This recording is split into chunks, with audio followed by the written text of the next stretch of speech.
Benvenuti al Santuario della Madonna del Buon Consiglio di Scutari in Albania. La storia di questo santuario si intreccia nella sua drammaticità con la storia delle sofferenze del popolo albanese e con la sua tenace speranza. Ed è una storia che si annoda anche per vie singolari e misteriose all'Italia. Il santuario della Madonna del Buon Consiglio è stato edificato nel VI secolo, ma ha una storia molto travagliata. Nonostante ciò, nel cuore di tanti albanesi, questo luogo incastonato tra le montagne ha continuato a rappresentare la casa di Maria, l'unico faro di speranza capace di rischiarare la lunga notte delle persecuzioni. L'Albania ha vissuto a lungo sotto il giogo della persecuzione. Nel 1396 la città di Scutari, una delle città più antiche dell'Albania, cadde sotto il dominio dei veneziani. Nei decenni successivi, dopo aver resistito strenuamente agli attacchi dei turchi, finì in mani ottomane nel 1479.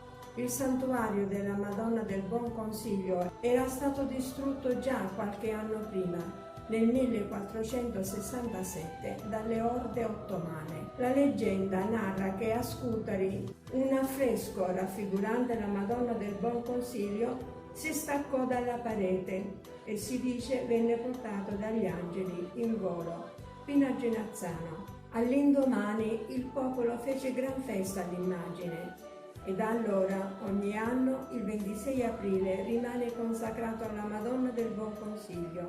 Più che una leggenda, testimonia il calvario e al tempo stesso il tabor di un popolo, quello albanese, che dovette molto soffrire nel corso dei secoli, nella stretta delle persecuzioni anticristiane, e che da meno di una trentina di anni è tornato alla vita e alla fede, proclamata finalmente senza paura.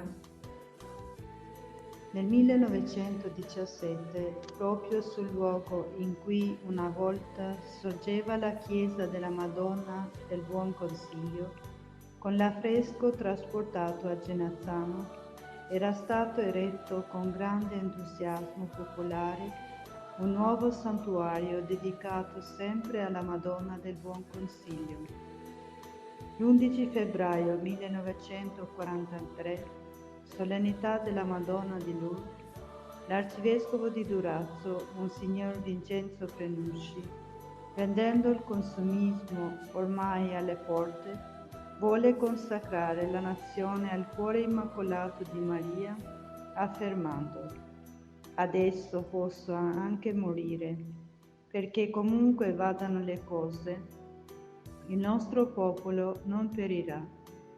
Purtroppo tale rinascita ebbe breve durata perché nel 1945 l'Albania venne proclamata Repubblica Popolare Comunista, perdendo così ogni diritto di praticare la propria fede religiosa.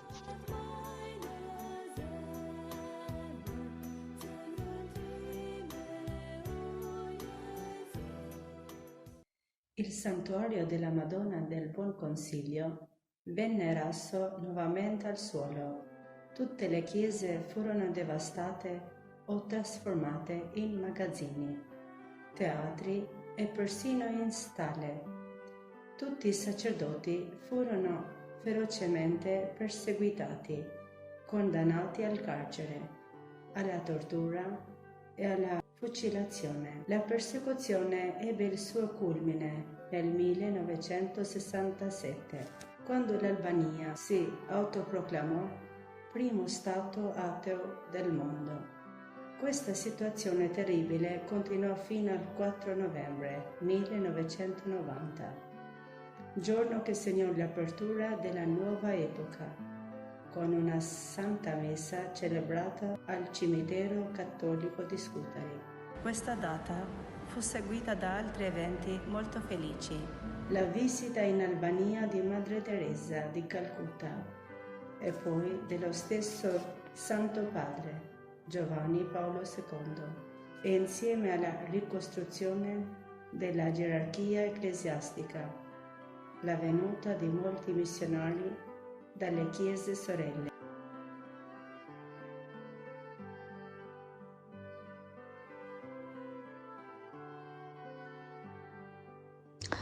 Il 25 aprile 1993 il Santo Padre Giovanni Paolo II, in visita nel paese delle Aquile, benediceva con visibile soddisfazione la prima pietra del nuovo santuario dedicato alla Madonna del Buon Consiglio e in questa stessa occasione fece dono ai fedeli albanesi dell'immagine copia perfetta della Madonna del Buon Consiglio di Genazzano, proclamandolo protettrice dell'Albania e del suo popolo. La Madonna di Scutari ha sempre guidato e protetto i suoi figli, ha vegliato su di loro nei lunghi anni delle catacombe ed è anche ai giorni nostri continua a rispondere alle incessanti e silenti preghiere di un popolo che faticosamente ma con coraggio cerca la via del suo futuro di pace e di fede rinata.